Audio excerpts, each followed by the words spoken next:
Rồi, tiếp tục công việc hơn em. Hôm nay mình có nhận được con áp một ếch của cửa hàng gửi mình sửa.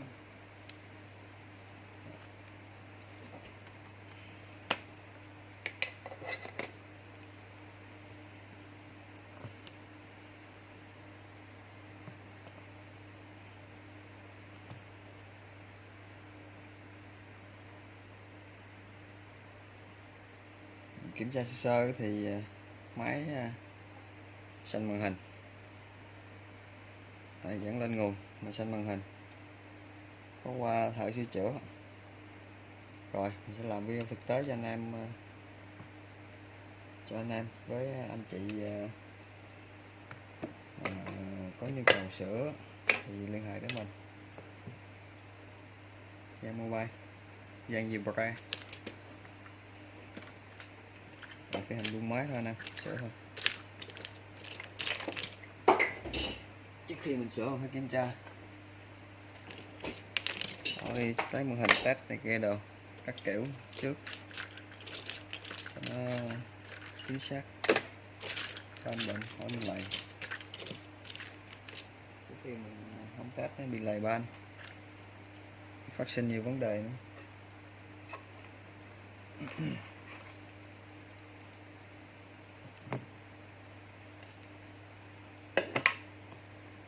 Rồi bung men kiểm tra.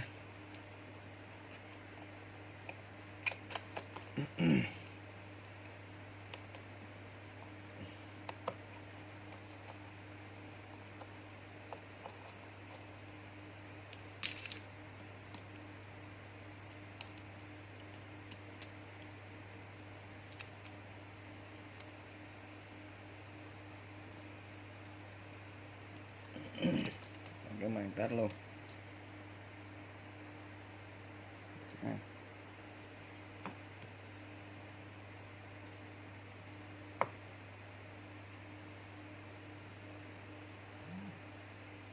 Gung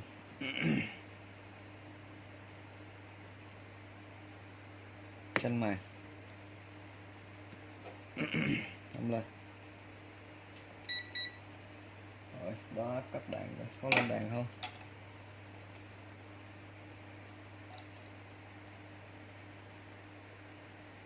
Ok, có đàn. Này là mất hiển thị nè, không phải mất đàn.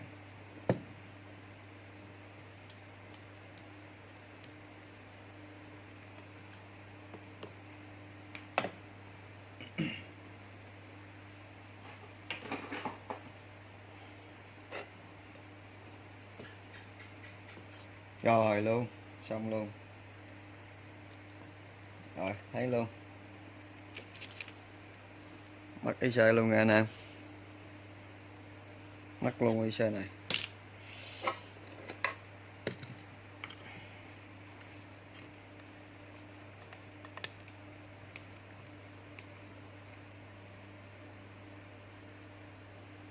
Có qua thợ sửa chữa.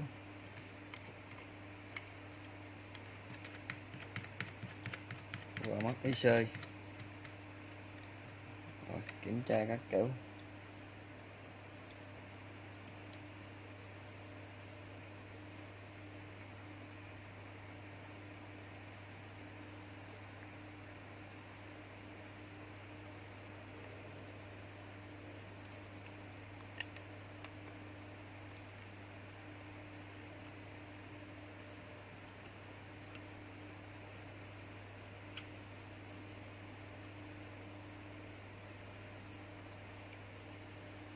Cái hành đóng IC thôi, mắc thì mình đóng IC cho thôi.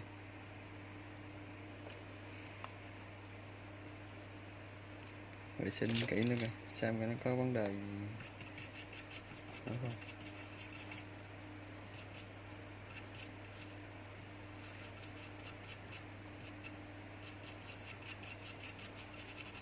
Rất tiếc là mình chưa có điều kiện đầu tư cái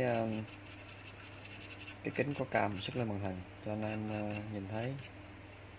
Thì anh thợ này có câu kéo các kiểu nhưng mà không có được, để giúp IC ra luôn. tại sao là mình không hiểu.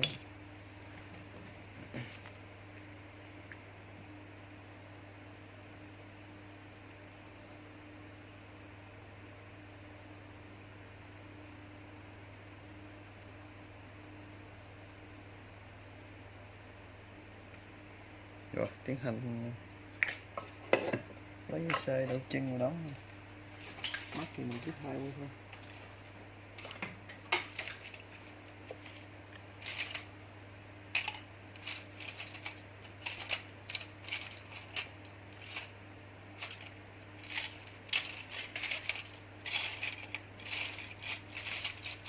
Sơ quá thì mình lấy trong ngay sát,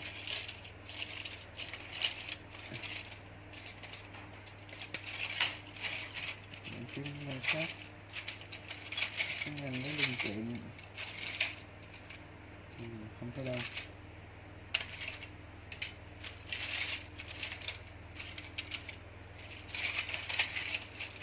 Mình tiếp tục kiếm.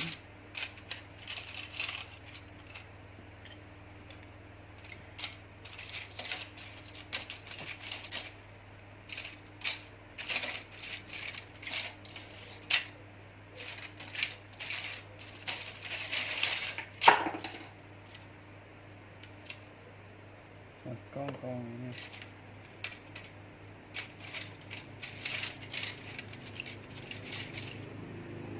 Có 2 men, được 2 men lấy xe. Men này có keo nên mình không lấy, mình lấy cái men không keo và IC còn khá đẹp. Mình lấy men này đi, mình để qua một bên.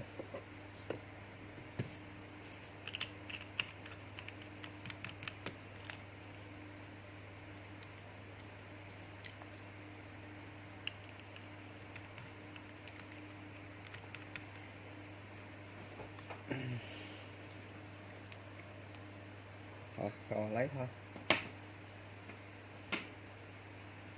Mấy hàng chưa bật lên, mấy khỏi chưa bật lên luôn. Dạ, bật mấy khỏi lên.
Mấy khò chưa đủ độ nóng, lấy hơi lâu.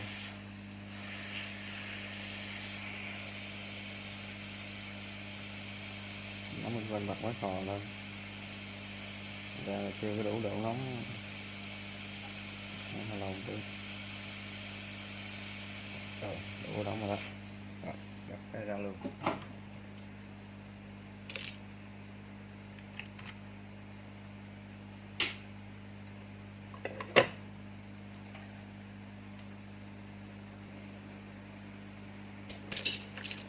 Rồi tiến hành đốt chân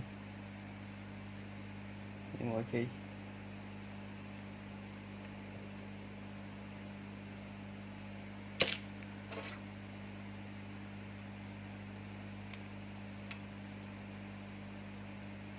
Nó đốt chân nè, chị nó mềm, mềm nó dễ đóng hơn, lửa nó nhẹ hơn, nó ngọt ngào hơn. Còn chị cứng quá thì nó không có, khò nó nóng, dễ bị xì con ổ cứng kế bên. Ra mình phải đốt chân.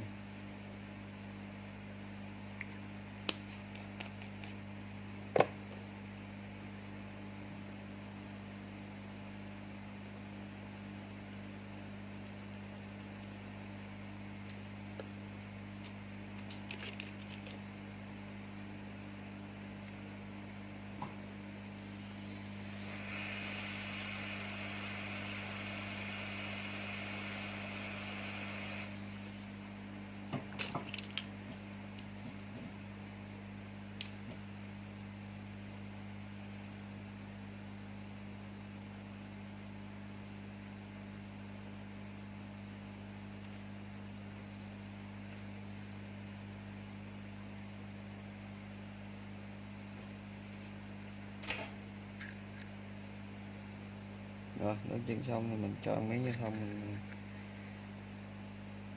xoắn chì đều lại, chân nó không có dính nhau hoặc là chì nó xoắn lại. Ok.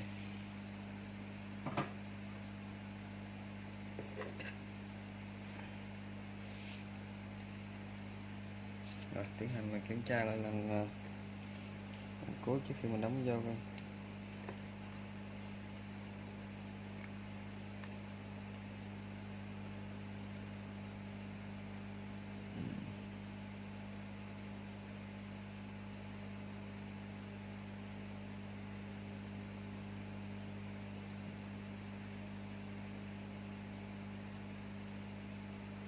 Rồi thấy rồi, không có kính nhân viên không cho nên thấy được.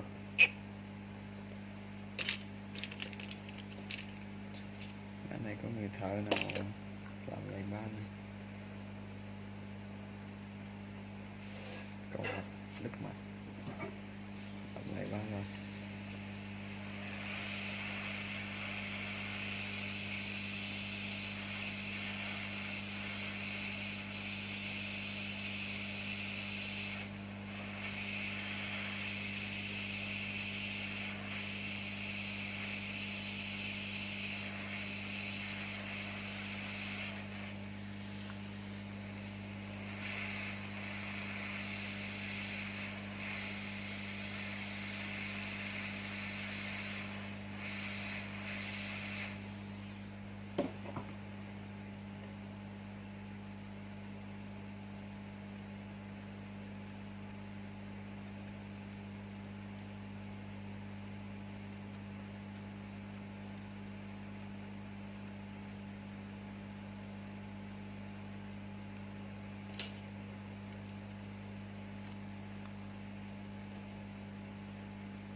Thôi câu quá thôi.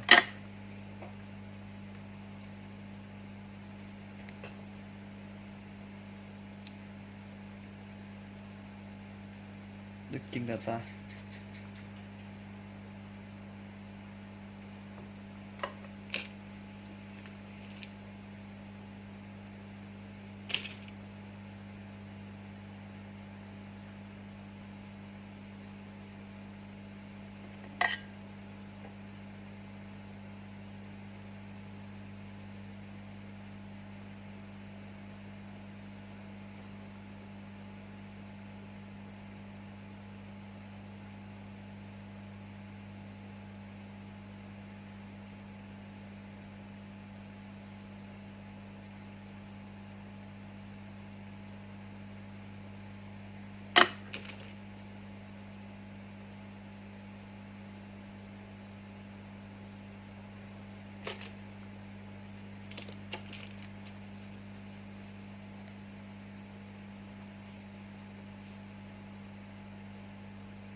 Không biết anh ấy anh thầy trước anh làm cái gì mà anh đào mà tùm lum hết nha, chả hiểu.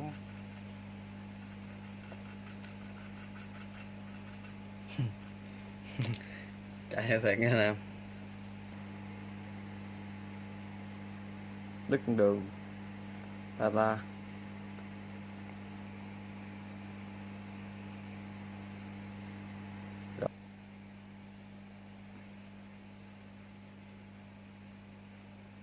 Rồi, chắc rau xanh luôn thôi.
Rồi hấp cao, mình sẵn chắc mình chét luôn mấy con mấy cái đường xung quanh, phải đi làm hết xanh hết rồi.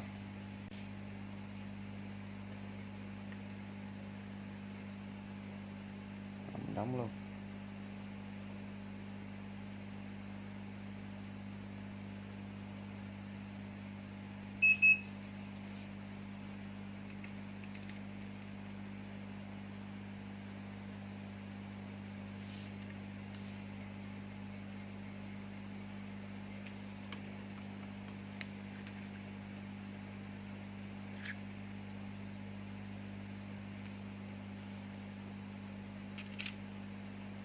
Rồi dùng miếng lá đông thần thánh che chắn lên đó.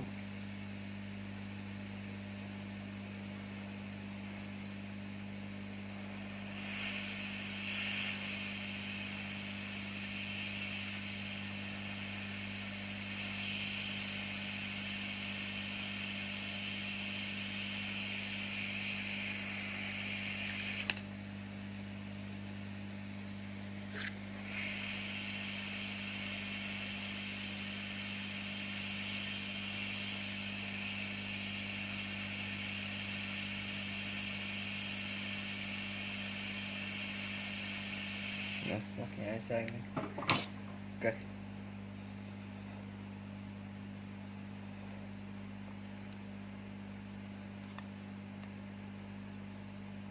Rồi tiếp theo mình gấp máy kiểm tra.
Rồi đón nha anh em.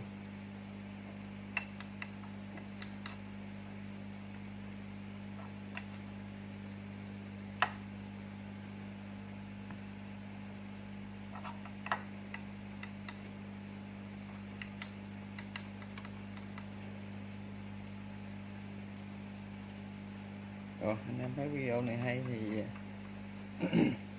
cho mình xin một like, một vé đăng ký, subscribe. Nếu mà anh em có ủng hộ luôn thì subscribe, share giùm em cái.